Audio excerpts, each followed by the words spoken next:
Hey everybody, Neil here. Welcome back to the Weekly Source, your source for the latest in benefits in HR. Very excited for today's episode and guests. We've got Kelly George, Elli Richter, founder and partner of Still Studio here in Charleston, Charleston's first meditation studio, possibly the only meditation studio here in Charleston. For our viewers, I mean, give us a sense of how Still came to be and I guess over the last year and a half, 2 years, kind of where you got to this point. Like how it's evolved, yes. Yeah. So Still came about very naturally, and looking back, it really makes sense. For several decades, I've had the privilege to work with companies going through major restructures and the employees that are impacted. So it can be very stressful for the HR folks. It can be very stressful for the employees who are going through that transition. And I was looking for a way to really help people with managing that stress. At the same time, as someone who was traveling all over the country with work, I could always use some stress management myself. Sure. So I kept hearing so much about meditation and mindfulness, and I thought, what is that all about, and how can I learn? So I really just did some research to figure out who was really good at that, and decided I wanted to learn with the Chopra Center out in California in San Diego. And that center's been led for 20 years by Deepak Chopra, who many people know as a very experienced meditator, and signed up, went, loved it, and thought, I really need to learn more about this, and ended up doing a 2-year certification program. Very cool. While I was still working with my corporate job. So slowly I began to introduce some of those principles to people and to the teams that I was working with great welcome and really good success. So when I really started to work more in Charleston, as I was traveling in New York and LA and San Francisco, they had meditation centers that were really kind of a new concept, a drop-in meditation center. We didn't have that. So I really created Still a little bit for me personally. Sure. And, just wanting to really bring those principles and techniques and practices to Charleston. I love it. And then you mentioned before we started filming, Elli is your rock star, right? So she is the rock star Still. And this is how we know it was meant to be, because sure. I think my biggest concern in opening Still is that we weren't as large a city as LA and New York and San Francisco. And could we find that kind of talent? And here she is. Very cool. Elli has been with Still since the very beginning. And is just a magnificent resource. So that's how she's come on board as partner, as we're growing to really spread these practices in our studios all across the Southeast and beyond. Love it. And Elli, I guess a bit about your background, how you came to join Still and kind of found a really cool foothold here in Charleston. Yeah, my business was always life coaching and yoga on the side. And I didn't really start to meditate until my life started to fall apart in a million little pieces. That happened all very quickly: divorce, my father passing, and those famous rock bottoms. Mm-hmm. So I started meditating every morning, and I started to notice a difference right away, and really practice what I've had been preaching. Very cool. Yeah. And eventually, I wrote down that I really wanted a space where I could be serving the community. So my practice as a coach has always been just in my office or over the phone, very much in solitude. And I felt called to be in community. And I'm introverted, so I read church by myself. So it was an uncomfortable step. But when I met Kelly, it was immediately clear that this space would be my new home, as far as sharing on a bigger way the things that have helped me and have helped my clients. And so it was clear from the start that this needed to be. So then I was teaching for a while, and we had coffee maybe in March this year, so 2019, and it just came out of me. Hey, do you want to? Can I be your partner? Very nice. Yes, no, maybe. Yeah. So it was an immediate yes, and so we've been really growing the studio and our mission and the purpose, and it's been just everything. Yeah. So very cool. I'm very grateful to be here. I love it. I mean, and when you think about, you mentioned there's Still studios similar to meditation studios in other cities, not really a foothold here in Charleston. I mean, Elli, you're pretty much a world traveler now, moving from Germany in your 20s. I mean, where do you see the States as it lines up with kind of the remainder of the world, right? Like, are we ahead? Are we behind when in terms of mental wellness and kind of that mental well-being? Well, statistically speaking, I think that statistics don't yet reflect the willingness in America that I witness of people to take care of themselves. Self-care is still a foreign language in where I'm from, Germany. People taking time for themselves is still viewed as selfish or narcissistic or luxury. So I think in my home country, we're a little bit behind with that.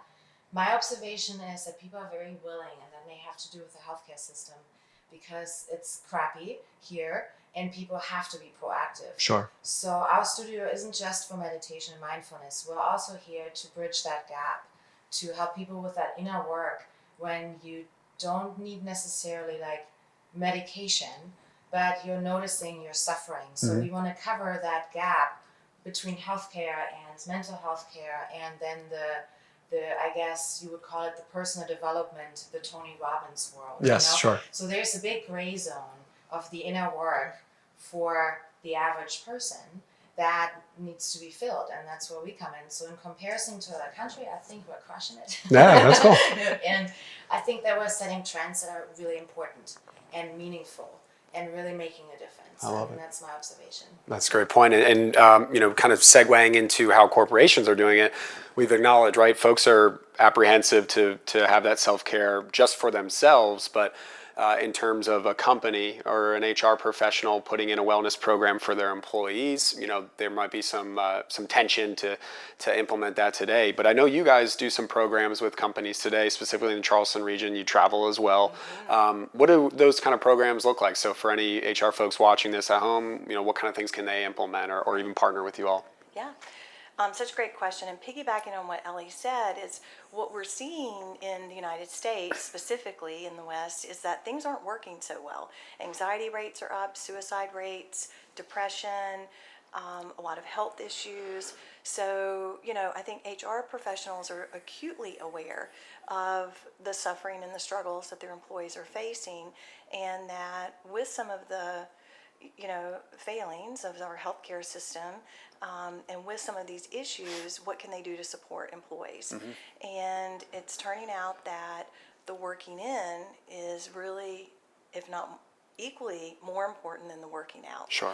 And that's something that people are becoming very receptive to, and so this is why we're seeing such an increase in these offerings. So of course, things always start in the bigger cities. So Silicon Valley, where I've worked for many years, it's very common to have yoga, meditation, mindfulness, all of these kind of holistic practices. And we are just amazed at what all the companies, even here in Charleston, are starting to do. I mean, we just were on site with Boomtown.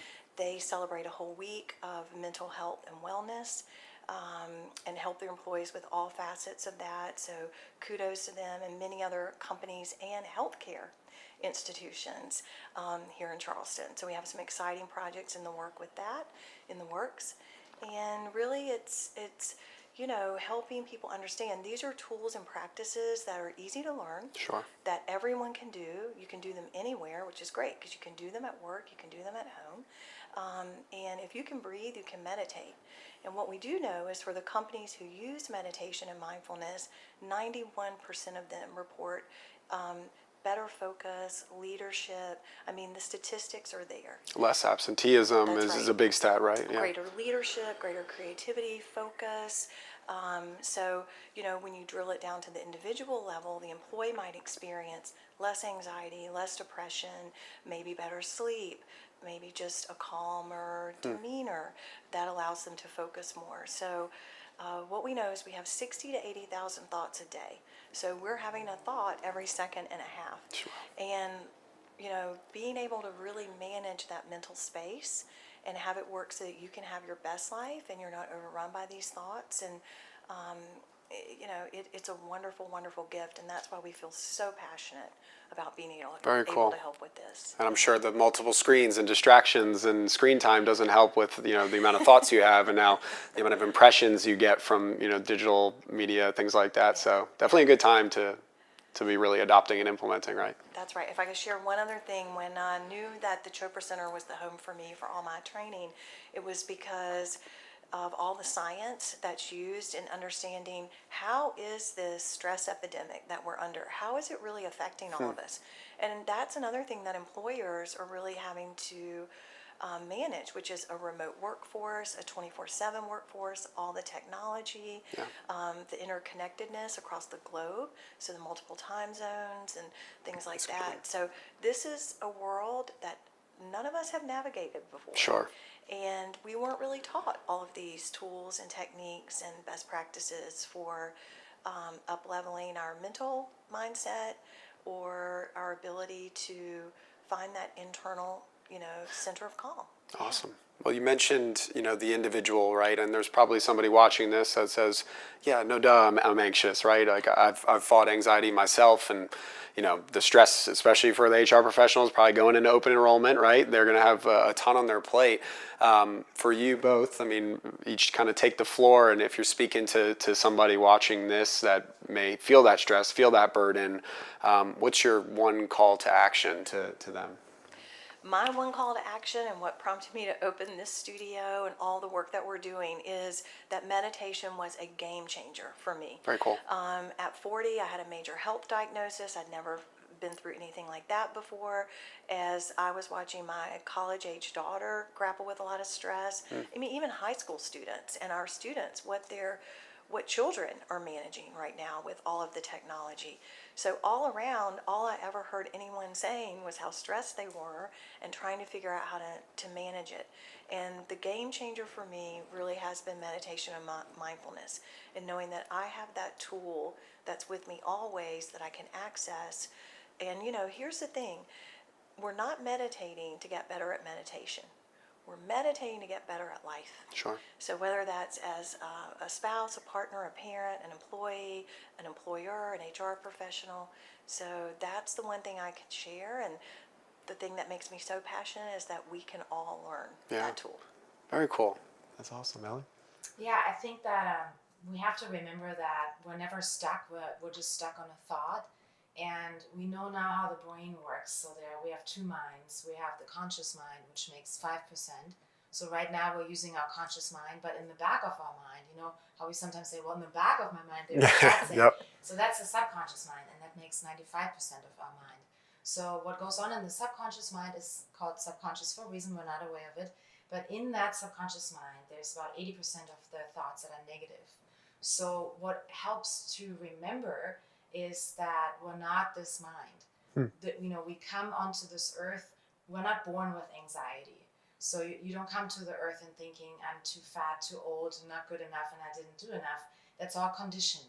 So when we remember in times of struggle that the way we respond and the way we feel and think is conditioned, and if we can get up and do something different, it's that simple. So before even meditation or mindfulness or any practices, the subconscious mind is interrupted in that loop when we do something different. So even getting up, standing on one leg, jumping up and down and counting to 100 will disrupt the train of thought. So we now understand that the mind is actually really easy to master. And so if we're using force, we're just resisting. So we want to allow whatever is coming up, but also say, okay, this is just my conditioning. I just got triggered. Let me get up and maybe open the window, or go downstairs and do jumping jacks, or go to the bathroom, splash water in my face. I love it.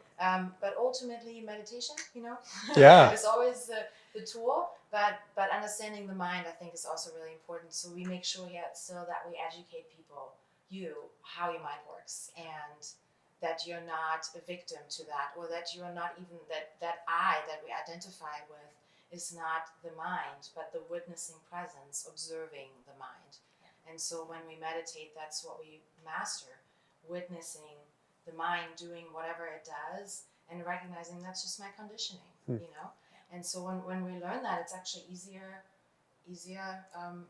than it sounds. When we learn that, there's great relief immediately. But more perspective, like your line of Yes. It's my conditioning, it's not me. I feel like that would ring true too. Well, yeah, and if we understand that we cannot solve a problem with the same consciousness that created it, like Einstein said, if you have a problem and you try to solve it from the same perspective, from the same stuck place, that won't work. You won't run against the same wall. So we have to first expand. So we always suggest to zoom up first, kind of zoom up, look at your life like your little ant, and then come back to whatever situation that you perceived as a problem. Very cool. That's awesome. Well, thank you both so much for the time. Kelly George, Elli Richter, thank you guys. You're welcome. Where can they find, if they're online, to find Still Studio? We're easy to find, just stillsoulstudio.com or at Still Soul Studio on Instagram. Awesome. Very active there. And thank you so much for the opportunity. We've Of really course. enjoyed sharing. Thank you guys so much. Thanks for joining the Weekly Source, and thank you for tuning in. We'll see you next week on the Weekly Source.